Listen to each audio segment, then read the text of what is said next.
Right, this is rolling round. Excellent. So that's good, isn't it? Okay, Kate, if you want to mark it for us. Perfect, thank you. Right, okay, so let's start with how did Banksy's summer show come about?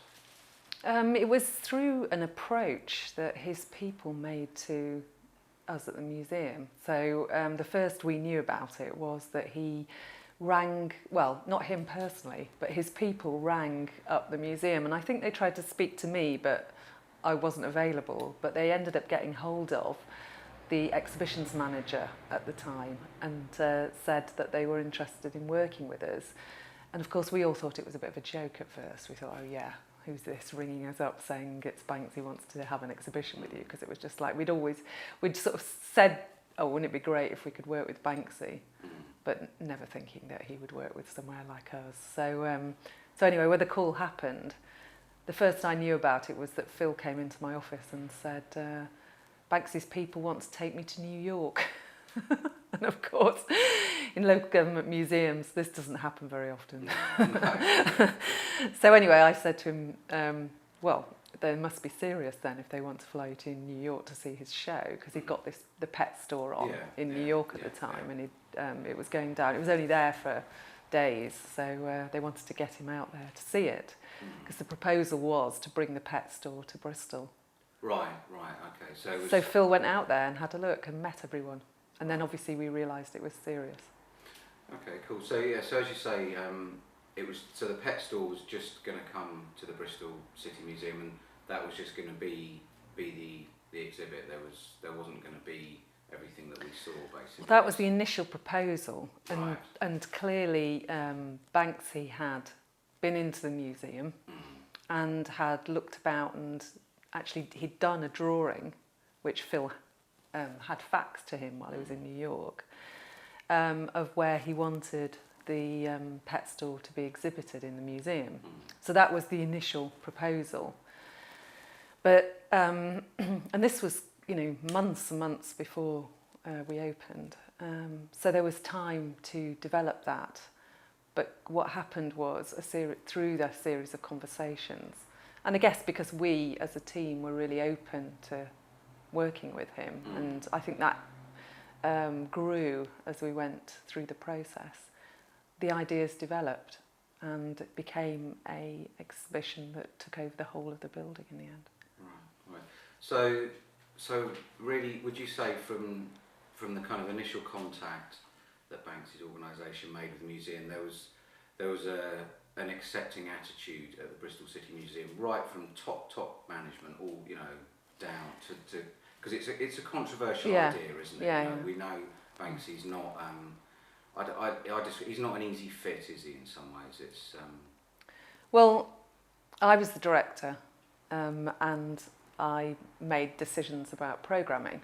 I always had done. I didn't have to take it to a committee or to my senior manager. I had the discretion to programme the museum as I saw fit, based on the policies that we had. To me, it was just a perfect opportunity. Now, I recognised that there were some risks attached to it, and there was some unknowns as well. But I just, knowing Banksy's reputation, the fact that he was, or is allegedly, a Bristol artist and had gained a lot of notoriety in Bristol in lots of ways, I just thought it was a perfect opportunity to work with him. So initially, I made the decision with my management team that we would proceed with the exhibition. What kind of risks do you think you took, or? I think the risks were around, whenever you work with an artist, there's a level of uncertainty. And that level of uncertainty you have to go with in terms of, you make a decision about, based on the artist's reputation and whether you want to work with them or not. And obviously with Banksy, that's very particular. He'd never actually worked in an institution of the nature of Bristol Museums before. When he'd done exhibitions before or projects, they were usually anti-establishment, of course, or anti-institution. So in that way, that was a risk because he didn't have a track record in working with institutions. Right. So obviously, because he was an artist who had started his career and obviously continues his career by making work which is seen as illegal and employs guerrilla tactics, work appearing in places, not being sanctioned, again, there was obviously a risk for us that allowing him to work in our spaces, potentially there was a risk to what he would do with that and how much respect he would give to the spaces and working with us. You know, the sort of rule book kind of, you know, we were taking risks because we weren't quite sure how he would respond to that. When you run an institution, you are responsible for, you know, dare I say it, health and safety, visitor safety, visitor experience, and obviously financially making it work and stack up. You're also responsible for the artistic credibility of the organisation and all that means. Bristol Museums is an old institution, you know, has collections dating back from the 19th century. It's a building that was built in 1905 by the Wills family. So it has all that real city history about it, in that it's a recognised and trusted establishment in the city. So with, you know, what people would class as quite a traditional audience space. So of course there was a risk around how our audiences, our sort of audiences that visit us regularly and use us regularly, and our supporters, of which we had many, would feel about us working with an artist like Banksy, who was or is controversial. Sure. So were his team closely supervised? You know, because as you're basically saying, it's there are, you know, there are the exhibits there basically, and you know, obviously there's a financial value possibly, but also with artifacts as well. It's once they're gone, aren't they? Sure. So did you have to closely? Was his team closely supervised while they were working around the exhibits, or? Yeah, I mean, firstly, we needed a very clear plan, and this is what developed over the series of months and dialogue and discussion about what exactly the proposal was and how the work would be integrated with the collections. The collections are very valuable, and so we as curators and the director of the museum had a duty of care to the collections. So it was important that we understood the level of integration that the artist wanted to have with the work. And we did put certain parameters around that. So we didn't, and he respected those, that we didn't want actual works to be in any way harmed in the process.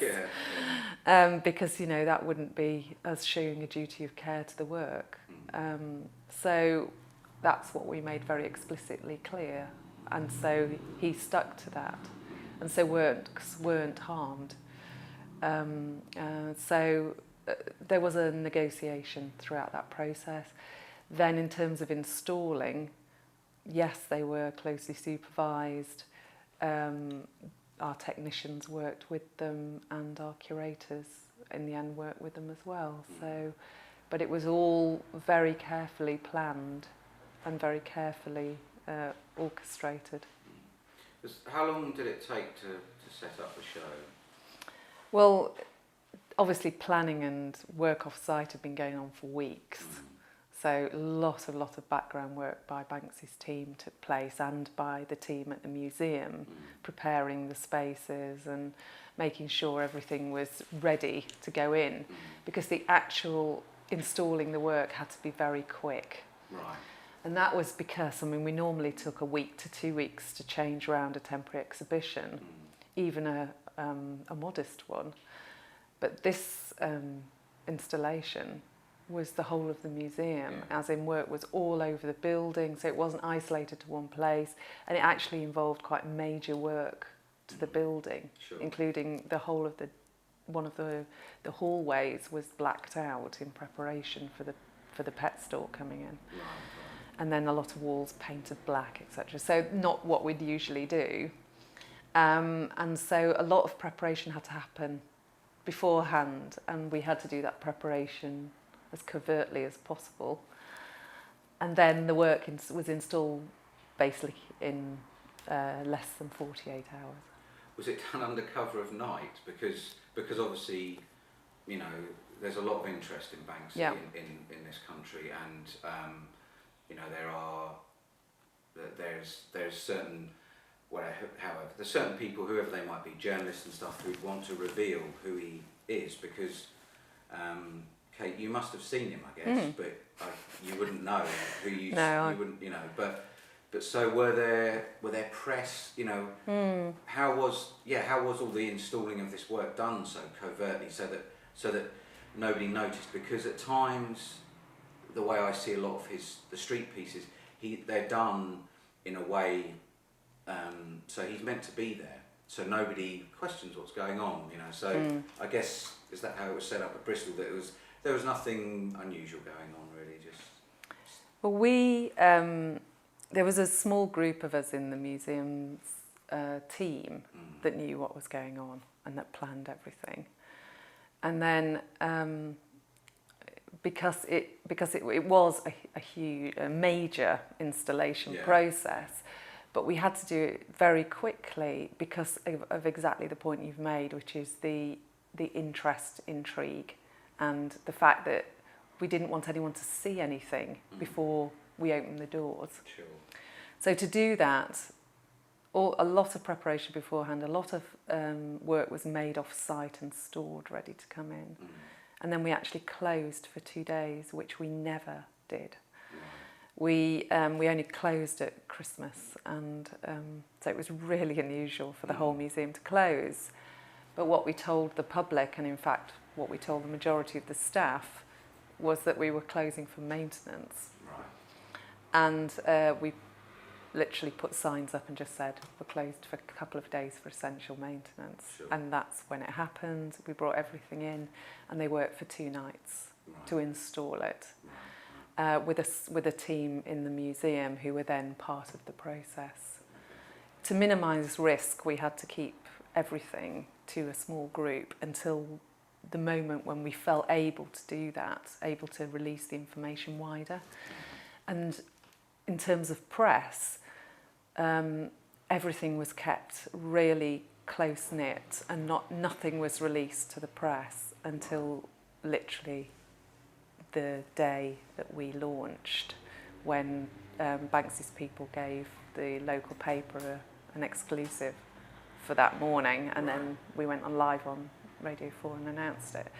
So there was a few hairy moments when the week before there was so much speculation because he has a huge following, and there was a lot of speculation on websites and chat rooms about the fact that he was doing a project, and his supporters and fans knew he was doing a project and planning a project, and they also knew that it was going to be not in London, because this had been understood that it was not in London. So there was quite a lot of speculation that it was going to be in Bristol.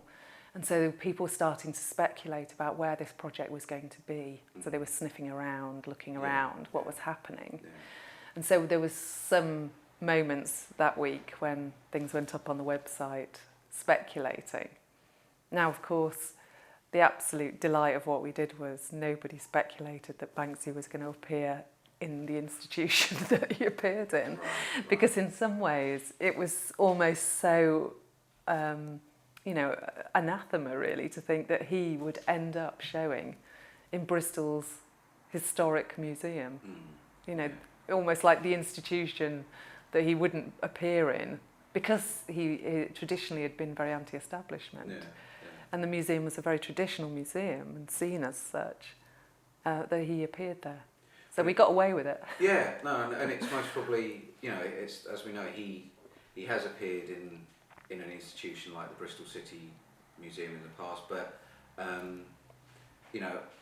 very much under his own steam, by self-presenting. So I mean, you might argue, if you like, if you like, what happened in the Bristol City Museum, all that happened is that everything, that whole action just took place on a bigger scale, wasn't it? You know, it's basically he asked permission, and you basically said it was okay. But I think that the place still, you know, had a feel of like it had been graffitied over, because that's the style of graffiti, isn't it? It's not meant to happen, and it's over other people's property, and Yeah. I think that was very much evoked at the Bristol show, and so it most probably is quite a key moment in his career, isn't it? That, you know, of helping to build, because somehow, kind of as we all do, he has to hold on to some credibility, doesn't he, for to keep his interest, basically. So. Well, obviously, I've not heard what he said. I mean, he said bits and pieces at the time about how important the show was to him. But in terms of how much it's defined his career and how much it'll change it, that would be interesting for him to say and for me to know. But clearly, the amount of work he showed, which was, as I understand it, the most work that had ever been shown of him before in one place. Yeah. There was a huge amount of new work that he made especially for the Bristol Museum context. And the fact that because of the context and the space that we allowed him to work within, there was a whole series of different narratives that he could create. So the fact that he could have a dialogue with the collections was one narrative, and was a very clever and a great part of what he showed in the Bristol Museum, because it is such a loaded institution that he obviously used it and commented on it, and commented on context greatly. But he also obviously showed the pet stall work, and he also, in the temporary exhibition gallery, showed a whole series of different works that he'd done, and a recreation of his studio showing his practice. So in fact, it gave him an opportunity to really show a breadth of what he does and has done and what he's interested in, which, you know, I guess in that context was, you know, I thought it was delightful, because, you know, also because of his relationship with Bristol. Not only was the work seen within the context of the museum, but it was seen within the context of the city, and it's the city that's defined his practice. Sure. And where you can see his graffiti art when you walk around, and you can see other artists who have been, you know, are part of the same tradition that Banksy comes from. Sure. So it was a perfect marriage in that way, and you know, in terms of choosing it at this moment in his career, I can't think that it'd be anything but defining. Yeah. And will change how he moves forward in his perception of him as well. And also, as you know, because it's such a big show as well. It's, you know, and as we know, he's so sort of media shy in some ways, isn't he? The sit down interview like we're doing now is very unlikely to happen at the moment, and the nearest that's happened at the moment is, you know, our tapes are sent of people talking, you know, that are most probably Banksy, but it's you know, as I think Joe Brooks tends to say, we don't know who those people are. They're just random people. You know, it's so in some ways, the show that you've just done, you know, you might say it's a bit like a 3-4 hour interview, isn't it? Because you've got the intimacy of it, it looks, you can. It's almost like you're asking Banksy, so, well, how do the stencils look and stuff? And he showed, it's like you saw the whole creative process, didn't you, from start to end? I think you saw the creative process, you saw a lot of what drives him. I think you saw his humour, I think you saw the sort of depths of his engagement with establishment, anti-establishment, his use of found materials, his use of, you know, whole different mediums of work, scale, his different dialogues with contexts and work, which was very specific in itself. So I think it was almost like his self-styled retrospective at this moment, where he's sort of giving as much of himself away as he's allowing, if you see what I mean, without the interview.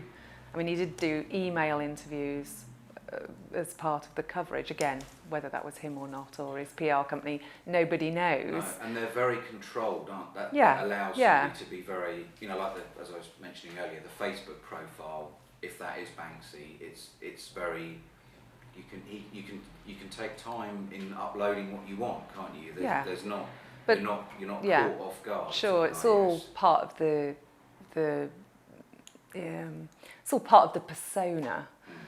So that the exhibition and the context of the exhibition, and then what he did around it, because there was lots of layers to the exhibition in terms of, you know, things that would pop up during the exhibition. So new works were added. There was various things he would come out and do or say during the exhibition. There was various stories around Bristol about things that happened, whether or not they were Banksy or not, you don't know. But what I think is it was all around developing and keeping his persona. So it was the whole event and phenomena was part of that, and the public's reaction was just amazing, overwhelming. I mean, it was just showed amazing warmth to him and appreciation that he'd chosen to do this amazing event in Bristol. You know, he could have gone anywhere. He could have gone to New York. He could have gone, you know, to anywhere in the world. But he chose to do it in what is his hometown and to give Bristol a massive gift. And it was a massive gift of time, energy, resources, but also himself. Because as I say, I think he revealed, you know, other layers of himself through the exhibition inevitably, and added to the whole persona of Banksy and the attachment that Banksy has to Bristol and Bristol to Banksy, and started lots of new debates for the city and really put culture at the centre stage for those months that he was there. I mean, for the time that the exhibition was on in Bristol, it was the biggest talking event in the city. It was, you know, seen as the biggest cultural event of the decade. You know, we had visitors from all over the world. I mean, you know, 350,000 people came to see it. They queued every day. I mean, it was a phenomena. You know, most people in Bristol, I don't think had ever experienced anything quite like it before. And, you know, allegedly, the investment in the city during the time was phenomenal. £15 million was spent in the city, which they are attributing to Banksy's exhibition. Well, if that isn't a gift to a city that he's had a relationship with, I don't know what is. Yeah. Well, and arguably, it's, you know, what he's doing for England as well, isn't it? Yeah, you know, absolutely. There's so many kind of examples of the Banksy Effect, isn't there? Ivan Masso's film. You know, that doesn't seem to, at the moment, that's not going to be particularly pushed. So again, I don't know, you know, like Banksy's stuff, Banksy is a bit of a cult, isn't he, in some ways, and it's like at times it can feel like a bit of a sort of, I guess it, you know, I'm quite a fan of his really.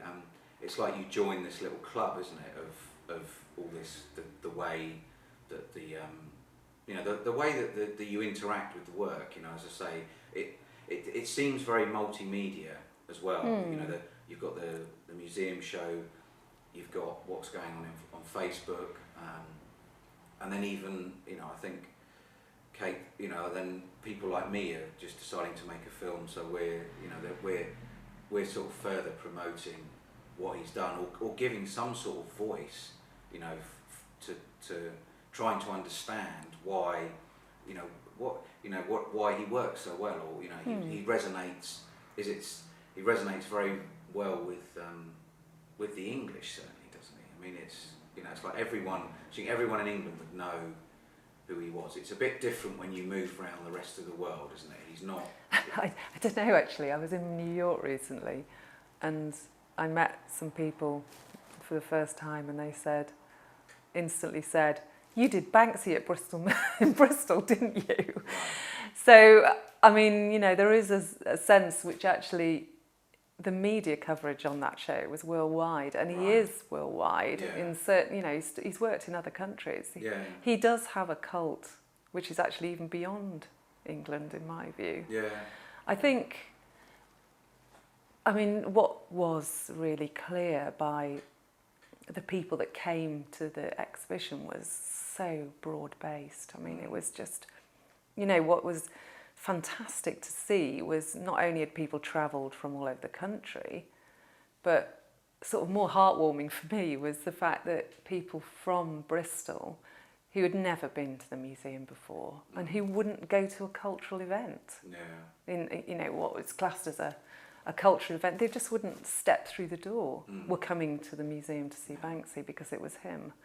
And so he's captured a real, the imagination of people who wouldn't normally be consumers of art or culture. And so there was a lot of young people came along, again, who'd not been to the museum or galleries before.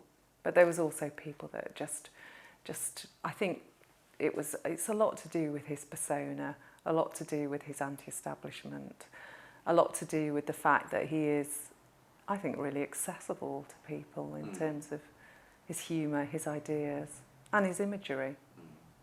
So do you think, I mean, as I was saying earlier, in some ways you might be able to view the art world as, or there's the side, I mean, I've got a question here, you know, he's a bit different to the YBA Saatchi thing. He's not patronised. He doesn't have a patron like Saatchi, does he? You know? No. So is another thing that's fresh and new about him, that he's existing in both these worlds, in the kind of, you know, the whatever, the more avant-garde art world, of the likes of Bill Drummond and what have you. He's in that world, but then he's also in, you know, well, kind of, the world you're from, the establishment of the City Museum and stuff, and the likes of the Tate, and it's I suppose, and if he is existing in those two worlds, that's quite an achievement, isn't it? Because it's not easy, the art world to kind of to play and stuff, and you have to be taken quite seriously, don't you? And he has a very jokey nature, doesn't he? I mean, some of his pieces you might just say, well, that's absolutely not art, you know. I think he's pushed things very well, hasn't he? You know, the dildo in the Bristol City Museum, the copy of Cosmopolitan, you know, you can, if you want, it's like, is this art? Well, I guess it is. It's come out of the sex shop into the museum, it's come out of the newsagents and gone into the gallery space. So, you know, whether you like it or not, it is kind of art, you know, even though it's... Well, that sort of practice of appropriation is something which contemporary artists, well, in fact, artists from the 19th century have been using. So that's nothing new, and in fact, what he's doing is taking that. We understand that as art because we understand what conceptual and modern art is. So in fact, he's very, you know, he's clever, he understands, he knows exactly what he's doing. Also, I mean, another piece in the show that you might have seen was the fact that he painted on a Damien Hirst. Yeah. And I mean, the fact that he, you know... Well, and improved it. Yeah. That's what it said. I know, which I'm sure Damien agrees with. But it was sort of, you know, it's very, very much part of his sort of jokey style, but also it's making a comment, I guess, on contemporary practice. And I understand Damien Hirst's a big fan of Banksy, in fact, came along to the show. Right. So there's a respect there between the artists, and it's interesting that I don't know whether he sees himself as part of that world or not, because he isn't patronised by a gallery or someone like Saatchi, but he does have people that buy his work, celebrities buy his work, and, you know, works of his are auctioned at very high prices. So he does participate, whether he wants it or not, in the art world, in that he makes money from it, and he gets his you know, credibility by being part of it or being anti it, whichever way he's playing it, really. So he's an interesting addition, I think, to the art world that we live in, and yeah, his celebrity is part of that. I mean, contemporary visual arts is also concerned with celebrity, as we know. Yeah. Artists are celebrities, and he's part of that. He may not be a celebrity that has his picture on the Hello magazine, but he's a celebrity because the way he milks the media and plays the media means he's a celebrity. Yeah. He just doesn't have to. He's obviously slightly not that comfortable with being physically out and present, and so, you know, you might say sort of shields himself in the way that, you know, he's not known to us, is he? So he's got that sort of it seems like that's the way he's comfortable with it, isn't it? You know, because I guess for some people it's, you know, certain celebrity types, if they're in the public eye, and if they you know, people receive a lot of criticism at times, don't they? And that can be difficult for them to deal with, and then they withdraw and stuff. So maybe part of his you know, his secret nature as well is preserving, you know, his self protection kind of thing, that he doesn't want to sort of go out and be, you know, chopped down or you know, because he's curiously sort of self-deprecating, isn't he? That, you know, he's very critical of himself, but it's again that sort of tongue-in-cheek as well, because as can be said about artists, it's like they have to be very confident in their ideas as well, and say, no, this is I'm deadly serious about this. This is my take on the world, and you know, and they have to show that commitment, don't they? Otherwise, it's difficult for others to believe in that. I think artists do lay themselves very open, don't they? Because naturally their work is revealing, either if it isn't revealing a lot about themselves, then it clearly is that they're making a comment and it's their work. So yes, if they're not able to deal with what the media, art critics or whoever, writers, others say about them, and I can imagine it's damaging, because anyone in the public eye, that's true of. And you know, I would debate about whether Banksy's actually letting us see anything of himself. He does let us see something of himself because he presents work, and you know, that's part of him. But what he doesn't do is reveal his, you know, what he looks like. He does reveal a lot about himself, but you're always questioning, how much have I seen of him, and is it him, or and that's the whole, you know, if we knew what he looked like and who he was and everything about him, then the mystique will have gone, and it's just wouldn't be as powerful. I mean, he completely understands what he's doing by controlling that image. And what might have started off as necessity, which is because, you know, when you're involved in illegal activity, having your face known isn't a good idea. No. But, you know, now it's just completely part of what he is and what he stands for. So, and again, you could say just because somebody is their face is revealed in the art world doesn't mean we know everything about them either. No. They too could be presenting a persona. Yeah. So there's clearly a level of protection there for himself, but it's also about that's what he's built.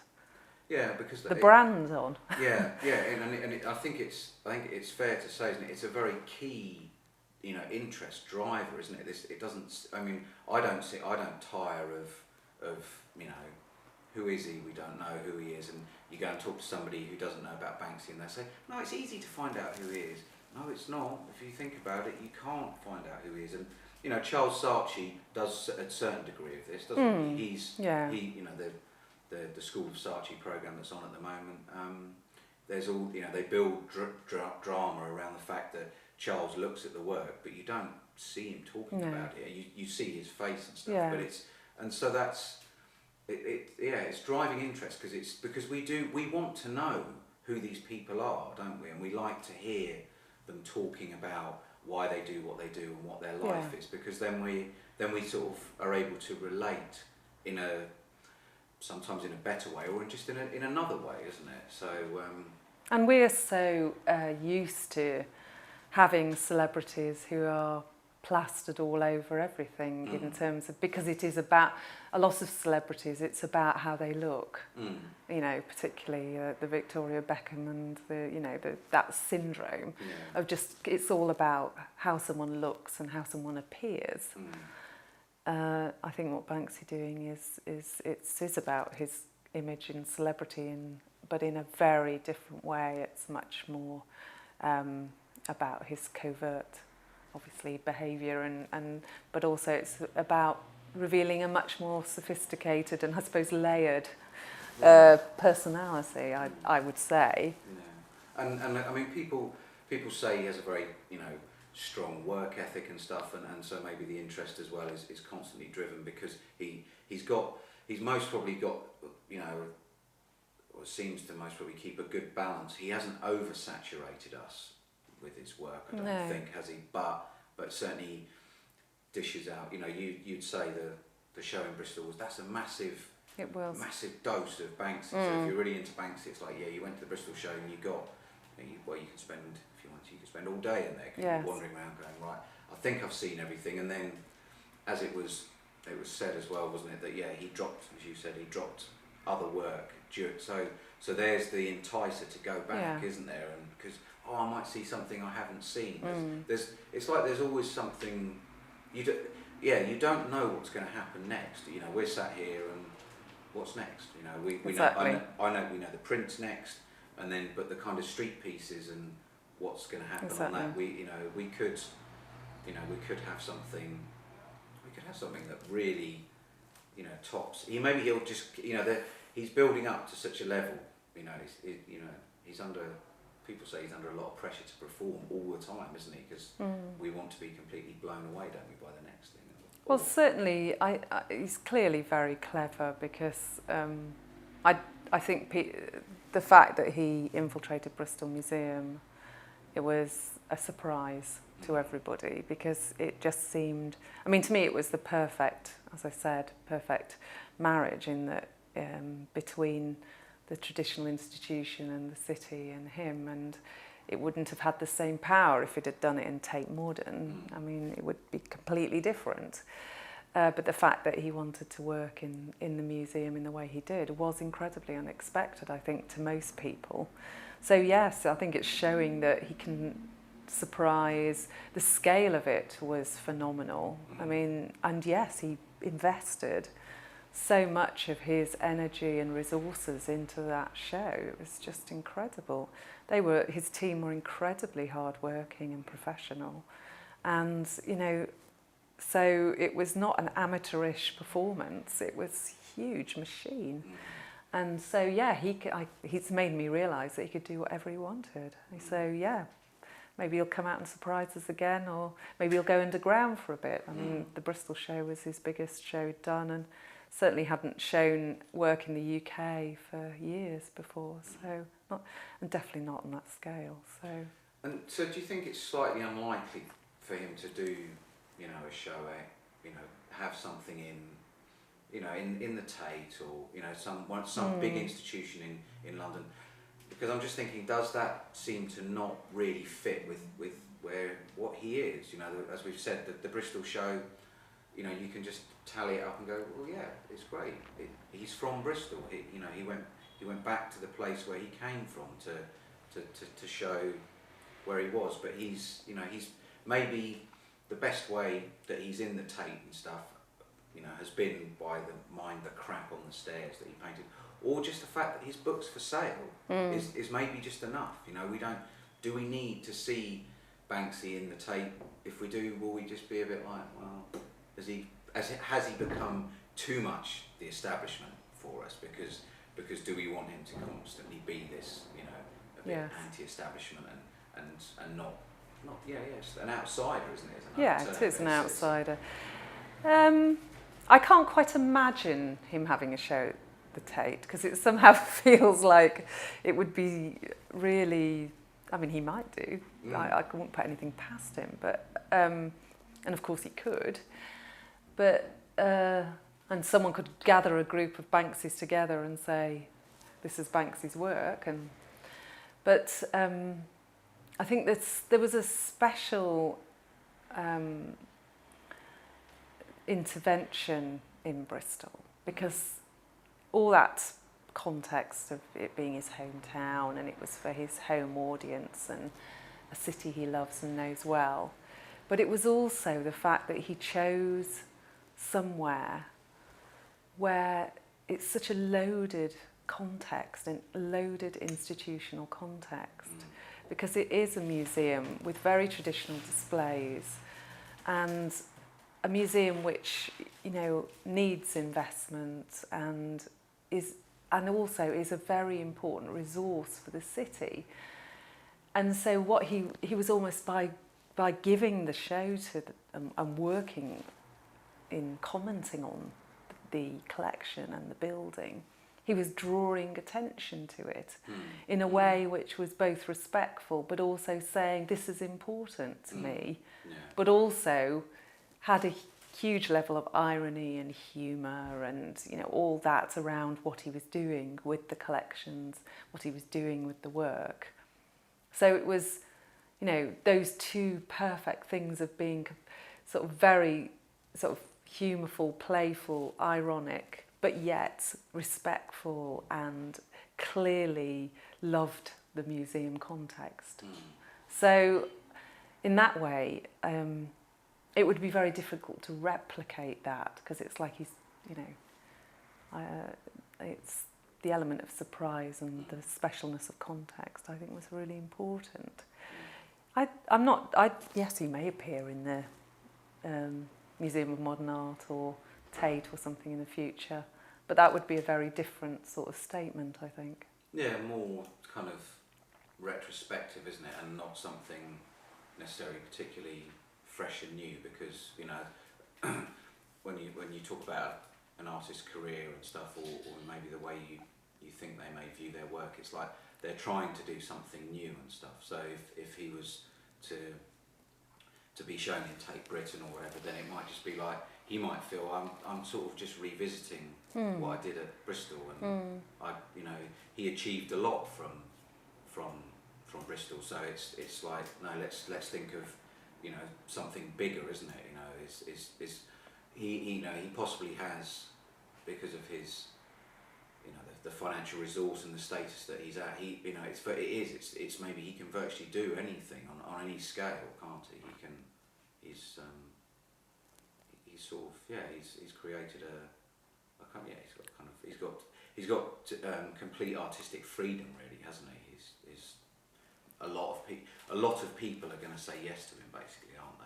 And a lot of people will offer him things. I Yeah. mean, I'm sure he has offers all the time of things that either from institutions or individuals, or offering him opportunities.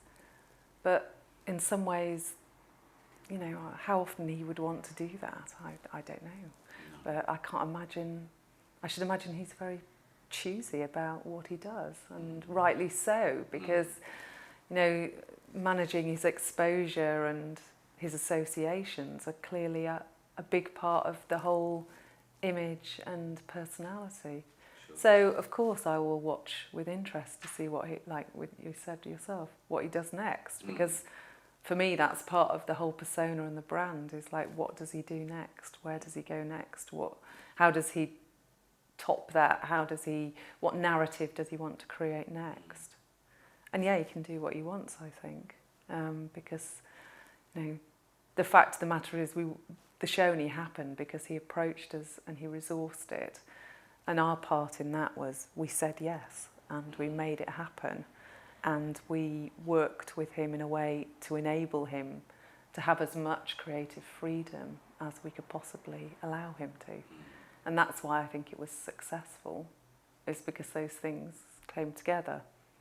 And therefore, and of course, the final, and I think most important part of the jigsaw was that the public were incredibly receptive to it. Yeah. And, you know, in ways which I didn't imagine was possible, but clearly was, and that was phenomenal.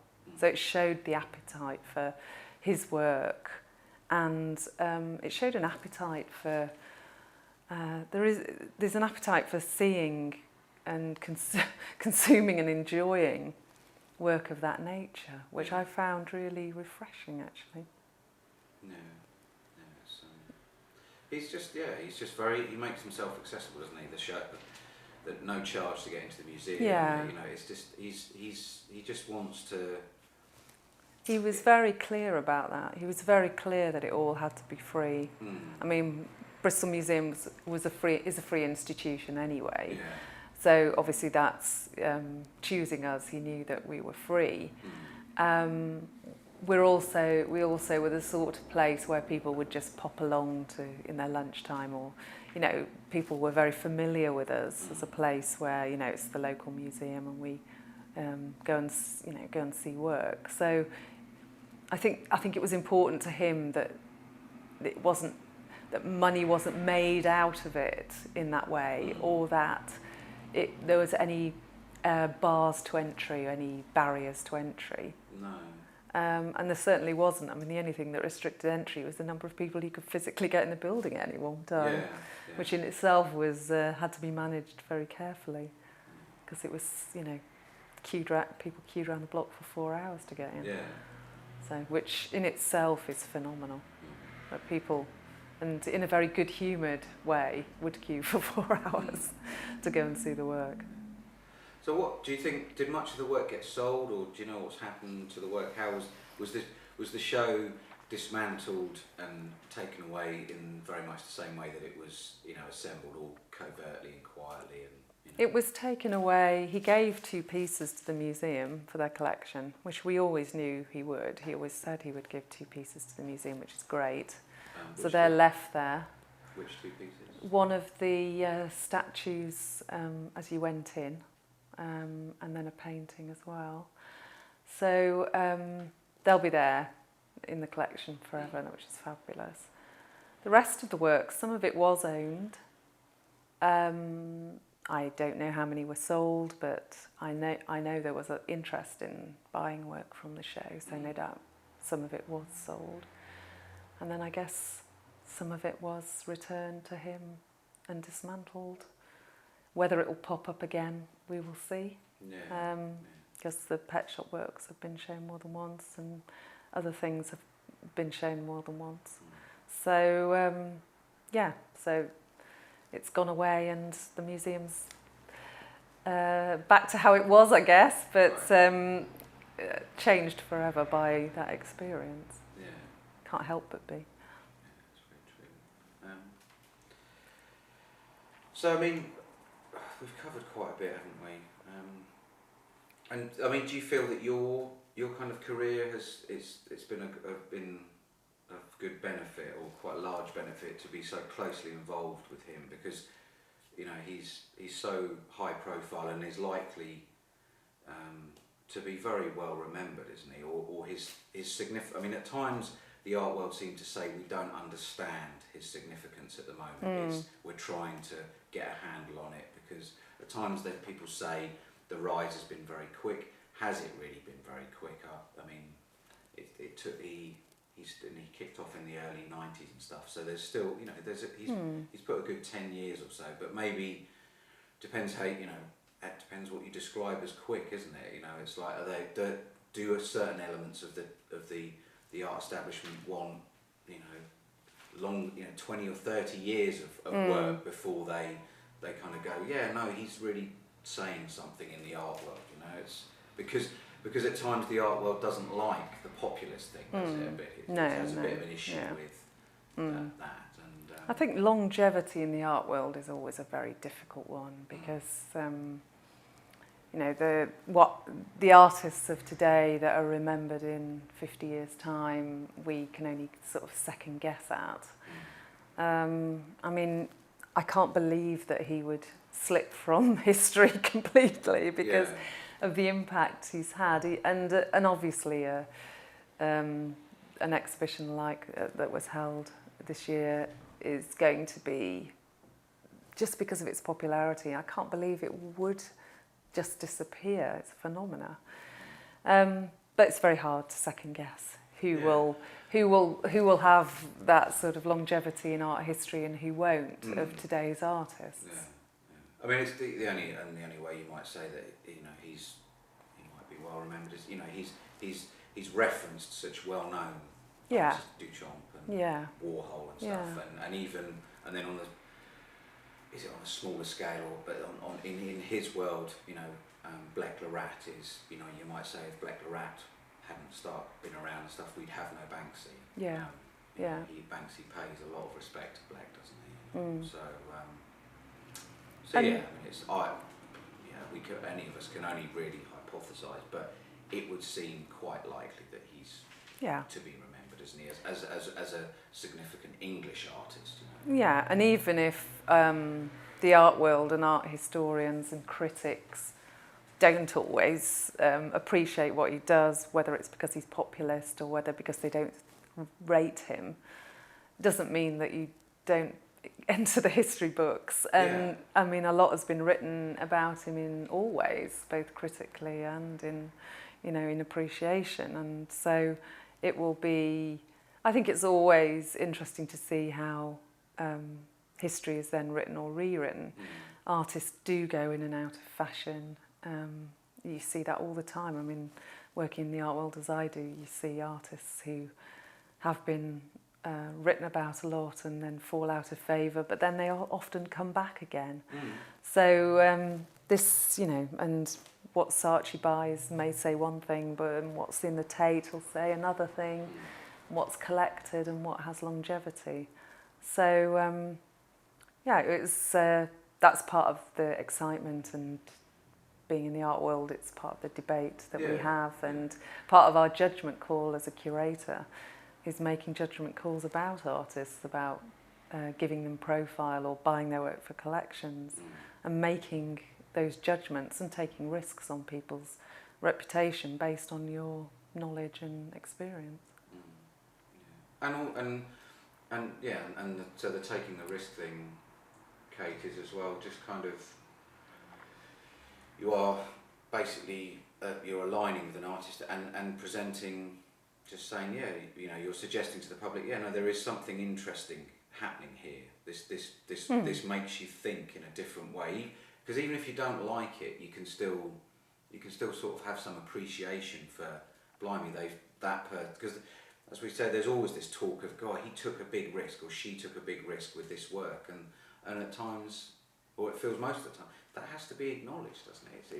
It's well, nice that they do that, isn't it? You know, of course, it's part of the job of a curator or a museum director is taking a punt at something. I mean, if you look at how collections are built up from the 19th century or in the early 20th century, there's a history of museum directors and curators buying work which was at the time seen as outsider or risky or not of critical importance, but ended up being very significant because art history wrote them to be significant, or their judgments were verified or ratified, or that they bought at the right time, or they presented a work which then became captured by the popular imagination. And I think with Banksy, I allowed him to work with us. That's what I did. Yeah. And by doing that, gave him a platform and a stage for producing a show with, as I say, many narratives, many different aspects of the work, which clearly then resonated with the public in some way.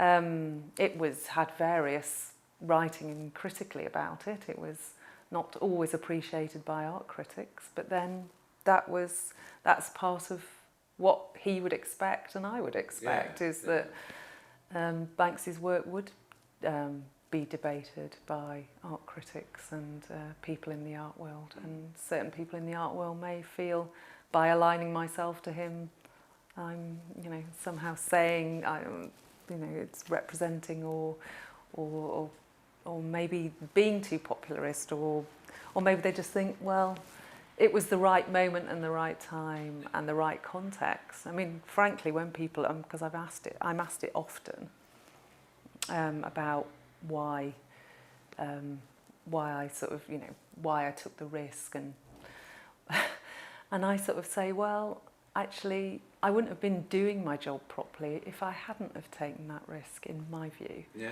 Because he was the perfect opportunity for us, and the perfect opportunity for the museum, and the perfect opportunity for Bristol, and for the people of Bristol, and for the context. And so, in fact, it was just I was at the right place at the right time, and I said yes.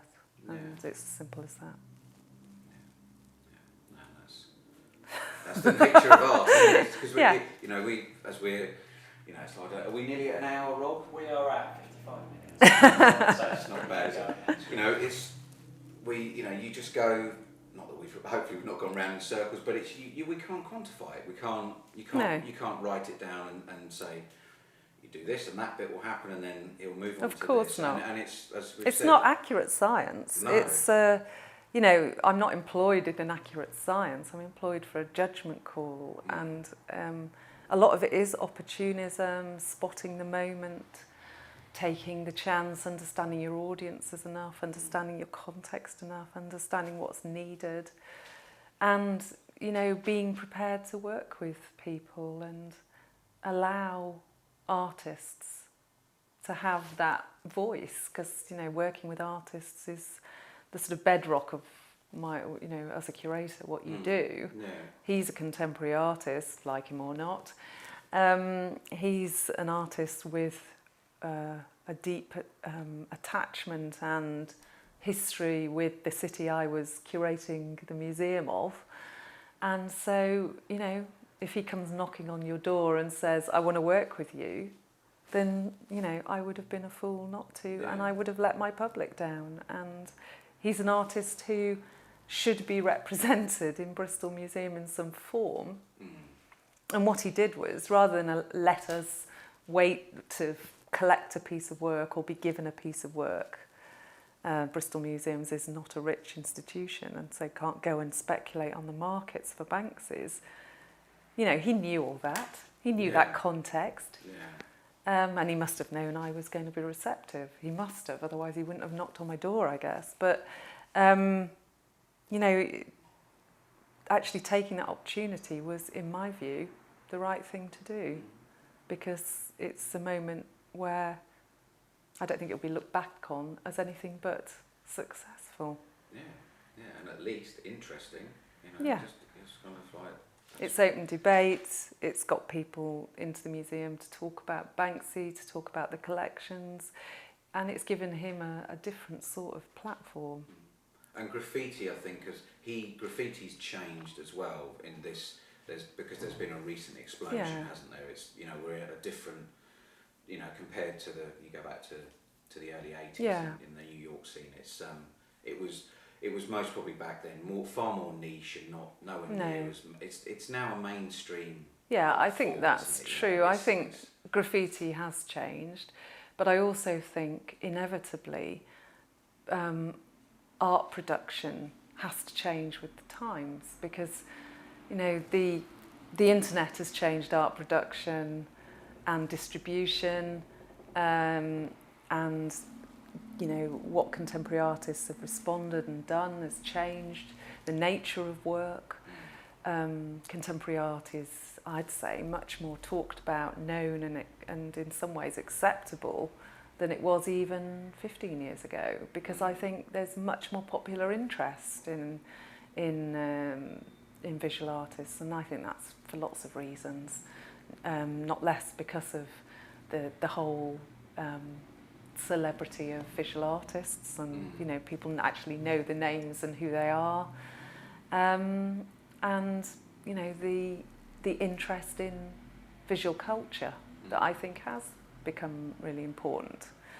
I think that, and in some ways you could say graffiti art's nothing new. People have been making illegal work in some way, and producing work that's for years. I mean, so. But that's like many things are like what's that. in the tent and what's outside the tent. You could have. That's been the story of art, and the story of the history of art is what's acceptable and what's on the outside of acceptable.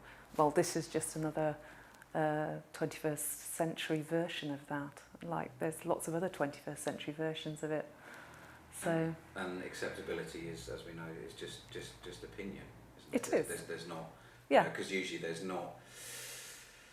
Well, it's very debatable. There's most probably, hopefully, Banksy's not morally corrupting the country that much or the world. You know, it's just it's kind of, it has a seriousness, but then again, it doesn't, does it? You know, it's not.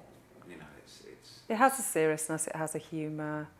It has an anti-establishment. It also has an establishment. So yeah, it's and who am I to say whether, you know, I gave him a space as my team and I gave him a space to work with, and he produced something which I think was a contribution to contemporary art. Yeah. And that's all I could wish to do in my job, is facilitate an artist to have a debate with the public and the art world. Yeah. Yeah. And I think that was achieved. Yeah, definitely is, and it's key. It's key with any artist, and you know they have to. The reason they exist is for, you know, their work is not the production of art is partly, you might say, a kind of, you know, is therapeutic for the artist, but also it's there to be shared, isn't it? Yeah. You know, It's complete it's completed only with the viewer, in my opinion, and. Yeah. Yes, you can make it for personal consumption and personal reasons and for personal meaning making, but in fact it's only complete when the viewer actually also makes a meaning. And Banksy's clearly interested in that because of the way his work is, and because he cites it in public spaces, he cites it in areas where you are going to have a reaction. He wants a reaction, clearly. So he doesn't just do it for himself. No. It's just not that sort of work. So he just put it in an arena where it's a whole different set of meanings and debates and viewers to make those meanings. So, you know, it was just part of his practice. And, you know, people said, I had certain comments from members of the public and people within the profession that I work in, saying some things about, you know, how could I do it or why, but the majority was people took it for what it was, really enjoyed it as an experience, thought it was a great idea, and it, you know, at the end of the day that was about the artist and about what he gave and about what he chose to give of himself. Okay, shall we That's finish? 2 minutes, so I think. What? Is that all right? Yeah. I think unless you've got anything. We've discussed where he sits in the current art world, haven't we? Yeah. I think, you know, I think it's. Do you think we've said enough about that? I would say so. I would have thought so. I mean, I've got, you know, I could run through the questions quickly. Did it all in one take? Yeah, no, Without a sip of coffee as well. That's really. That's what I like. I like that. It's been great. But Well, after doing CNN, Sky, BBC, Channel 4, ITV. But I think this is a bit different to that, isn't it? Hopefully. Anyway. No, that was all soundbitey and kind of. No, Yeah, no, there was. It was all kind of. That's exactly what you No, I mean, you know, not wanting to get. I'm not going to have a big. There's a big philosophical thing with, you know, documentaries about truth and and trying to understand. You know, what the subject is, you know. Yeah, whereas the news is something else. is grabbing, you know, is a selling device as well for Banksy. Of course. You know, it's like, well, it was the whole PR thing, which we didn't discuss, was it just a phenomena in itself. I mean, I've never experienced anything like it. I mean, it was like his PR machine moved into town. Right. And it was almost like dealing with a Hollywood superstar, I can imagine. Not that I've dealt with a Hollywood superstar. Right. But it was like, you know, the whole thing was so carefully orchestrated. I mean, the whole thing about it being secret, that the fact that it exploded onto the world with surprise, there was no pre-publicity. In fact, everything was suppressed. Yeah. They gave an exclusive, which was lovely, to the local paper. Yeah. So that came out first. And then the first the world knew about it was I spoke on the Today programme at 20 to 8 in the morning, the day we launched the show. And then it was all over the worldwide media. And the worldwide media came to Bristol. Well, you can't normally get the worldwide media coming to Bristol. I can tell you, it was quite a phenomena that, you know, and then it was back to back. I mean, you know, the fact that it was on CNN, I think every hour, and Sky every hour for that morning. Yeah. And it was on lunchtime news, and then it was on the 10 o'clock news in the evening. I mean, I had messages from all over the world of people saying, I saw you on the BBC Worldwide.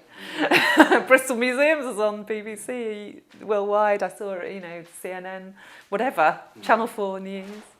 It was phenomenal. Yeah, yeah. Well, it's just with. And it captured people's imaginations. Yeah, yeah. As we've discussed, that's what's curious, isn't it? And it's hard as we try and understand what's he created that's so. Yeah, I mean the fact that the what's- press were prepared to drop everything, and art critics, and they all came to Bristol at a moment's notice on a Friday afternoon in June, was just incredible.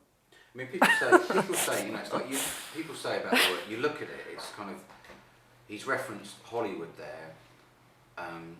It's like it's very quick to understand, and the simple wordplay. I don't think we're on canvas anymore. Most of us have seen The Wizard of Oz. I don't think we're in canvas anymore. You know, it's, so you know, it's very. That's a very easy piece. It is. The one with the Ku Klux Klan. Yeah, you know, it's very dark. Yeah. You know, and for me, I wouldn't want to have that hanging on a prom wall. No. That's I'm not. Well, he's basically, I guess that hanging Ku Klux Klan person is saying that, you know, that racist attitude is not good. Whether you should kill them or not is maybe a bit harsh, but that's, you know, that's why he punches through, isn't it? He gets noticed, you know, because he's not frightened to. No. He's making big statements, isn't he? He is. Yeah, and using, as you say, imagery that is understandable and immediate a lot of the time. And there's a lot of humour, but as you say, there's lots of very strong comment. And actually, obviously, people respond to that. So they actually enjoy his sort of blatantness and openness and upfront. Because I suppose it's like, sometimes we can feel very, very distant from artists or celebrity types, but maybe Banksy, he just feels like one of the guys, one of the people, you know, because he's talking about the world that you experience. Yeah, I think that, or he's certainly doing well at making you think that it's a world that he experiences. Yeah. I mean, whether or not that's reality, he's just, you know, but he makes you feel that way. Yeah. That he could be talking to you like a mate. But we won't know until he decides to get on camera and really talk, about. That will give us a lot more about who he is, won't it? I think, if that ever happens. Yeah. Yes, and no. I mean, yes, if he wants to reveal it. But I hope, in some ways, he doesn't need to or does, because actually it's part of the fun. Yeah. Yeah, no, as I say, I get tired of, like... No. What is... How can I get hold of it? No, exactly. I got hold of it, but... Yeah. But it's still, but why, it's still nagging at me. But isn't that great? I mean, I like artists that always surprise me and do keep you guessing and take you on a, you know, it's sort of discovery that you don't necessarily, you think you've got them, then you haven't got them, and so it's fantastic, you know. So it will be interesting to see what he does next, or maybe he'll just disappear. It's like I was watching that programme about Kit Williams last night, you know, the masquerade things, remember that? Oh yeah, I caught a bit of that. Right, and that was interesting again, and that was a documentary about him. Yeah, they raised whether Kit was an artist, because he's a populist. But I mean, it's a great story. Yeah. He buried something, maybe not the right person found it, because the person who solved the puzzle wasn't the one who ended up with it. And Kit Williams seems to be, again, not wanting to be, you know, in the public eye a lot, and disappeared for 20 odd years and has produced like 300 works. Just had a show in London, and now, so it's got some exposure again, and now like a lot of artists, they just want to do their thing. They do just want to do their thing. They do. That's why they make work. That's what motivates them. Yeah, that's the main motivation, isn't it? To make the work they make. Yeah. That's the driving force. Not, I don't think it's too a romantic an image that they're not driven typically by money, are they? I don't think it's that sort of happens as a byproduct. I mean, exactly. And I mean, clearly, I'm sure some artists get driven by money, but I think the majority would be about ideas and making the work happen. Because we tend to call, Damien Hirst, at times he's been called to question a bit, hasn't he? With like, Jesus, he's just made, that skull thing that was just so much money. It's like, is it just completely about the value? But then, he says, well, the work is then, could be a comment on money. And then for me, another favourite bit of work is that £1 million that got torched. Oh, yes. Which is pushing things, isn't it? It is. Because it appears very decadent, which I think, is... In some ways it is, isn't it? Yeah, it is. And similarly with the Hearst skull, it is very decadent. So, and that sort of can stick in our throats, can't it? Mm. Just like bankers' bonuses. Yeah. That work would have been if it had been done with cubic zirconia as opposed to diamonds. Yes. Slightly different thing. Well, there was the Ratner version. Oh yeah. Which I saw in Acris's gallery in Knightsbridge, because this is again, there's copy and flattery. The fact that I've done it with Banksy. I've scanned the die-faced tenor, stuck Doco Banksy on it, and dished those out. Yeah. I'm only promoting him, and it is only promoting him, and it is a form of flattery, of course. Yeah. So and that's why I guess they. And I don't know what he thinks to his merchandise, because I know at the time they were quite reluctant to let the museum stock merchandise, but of course the whole of Bristol stocked merchandise. Well, I mean, you can imagine what happened. Every shop in the vicinity, everything appeared on Banksy. Now, of course, I think, as I understand it, you might know more, some of it is officially sanctioned, but not all of it. No, and some of it he doesn't like, because on his website there's a shot of like the cups and stuff in a shop, and it says "not by Banksy." Yeah. But you see, when you are up at the level that he's at, you can't stop this, because it just happens. People are going to be able to make money from it. And it's like a viral thing, isn't it? Because actually these images just appear all over the place, and unofficial Banksy stuff. Someone rang me the other day and said, and obviously everyone that talks to me wants to talk about Banksy. It's hysterical. She started talking about Banksy, and she said, "Oh, I've seen these Banksy Christmas cards." And she said, "Oh, they're so funny. They're just like," she goes, "I can't believe they're sanctioned and official." And I said, "Well, I have no idea." And it's like, it's just these, I mean, because it's just the thing is, it appears. Yeah, and it apes his style as well. Anyway, that's course. what he does, isn't it? He nicks. Of course he does. It's all about. That's a very copyrighted image. Of we course all know it is. that, don't we? And it's appropriation. I mean, artists, as I said, have been appropriating images for years. So what's the difference? You can get all very holier than thou about it, but in fact, that's the way they've made work. Yeah, and that's the way. And that's the way that things work. Yeah, I mean, and you can't actually control it. Just like stars can't control their image, and in fact, it always makes me laugh. These people like Katie Price, that she's made her whole career on being photographed, and then she, complains about being photographed, and you think, hang on a minute, but you've made your whole career out of that. You would be no one if it wasn't for the paparazzi and Hello magazine and having your photograph taken. That is your whole fame, because you do nothing else, do you? That's it. It's your image. It's not about your brain or your ideas. It's about your image. Yeah. And yet, then they start saying, oh, well, it's got to be official, and complaining about the paparazzi intruding into a personal life. And it's like, well, actually, you've brought it on, haven't you? And also, how you rape is that kind of thing. And also, it is. And also, the public, hello and what have you. Yeah. Is, we want at times we want that. We course. want a bit of nosiness into Yeah, their life. We want to have a little look and kind of go. And it feeds that. Yeah. And so there isn't, you know, in some ways, I don't have a lot of sympathy with her because it's just like, well, actually, Well, she's done all right from it, hasn't she? of course she has. You know, So she's made millions and will continue to make millions until she's too craggy to be photographed anymore, I guess, or has more Botox. But you know, I mean, it's more. I feel much sorry for people that don't court publicity, but they get it because, you know, for other reasons. You can be much more sympathetic to that, can't you? Yeah. But someone like her or others that call, you know, just think. And I use that because in some ways it's not surprising that someone like Banksy, therefore, imagery is appropriated and used because, yeah, as you say, you reap what you sow. He's in that business, isn't he? Yeah.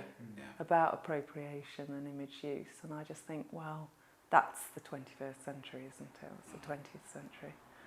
And it's like, you know, with the internet and copyright and all that. It's like, it's the same with music and film and everything, isn't it? Where do you draw those lines exactly. anymore? Stop being fair and start becoming Exactly. I just think it's, you know. I think we're in this area because it's being debated all the time at the moment, isn't it? And I think we're in growing pain territory of, you know. Yeah. Copyright, as the lawyer that I spoke to in relation to Banksy, copyright, as he summed up very succinctly, is all about money. That's what it's all about. Yeah. And everyone is entitled to their revenue stream. Yeah. So as long as that's you're not being hugely abused on. Yeah. You know, the example that I can clearly remember, the Stone Roses when they signed to Silver Stamp. It's unreasonable, wasn't it, to say you'll get no royalties from CD sales. What are you going to be selling most of? CDs. You know, it's not reasonable. Of course it's not reasonable. So duh. And you know, desperate. Vinyl's making a comeback, is it really? Okay. But you know, it's no, you're right. People but do have to make a living, and therefore, you know, similarly with musicians and all the rest of it. And the law needs to protect that. Livelihood. Because as a non-legal person or somebody, you know, as you are, if you're just interested in making work or you're not. If your drive's not making money, then you don't pay attention to that side of law. It's, you know, you need advice on it, don't you? It's like, no, we'll have this piece of paper signed and everything, and that means basically you'll have enough money to buy some food and pay the mortgage from the work that you do. That's all. And also, there's an issue around. I don't know whether this, how Banksy feels about this, but there would be a slight irony if you cared a lot about it. Is some artists obviously don't want their work changing and manipulating. So again, there's a very the original piece. Or the image of it, because they say they want to keep the purity of the colour, or they don't like it. You know that some artists are so prescriptive about how you use photography of their work. You know, things being cropped, what colours are used. I think Banksy, because of the nature of talk about Warhol and what he was doing with things like I know. images. But But think probably the Warhol Foundation would now be, you know, very prescriptive about how you used his work. You can't crop the Campbell's can. I'm sorry, it just doesn't work that way. But then, you know, it does change as an artist, obviously, depending on their fame and otherwise.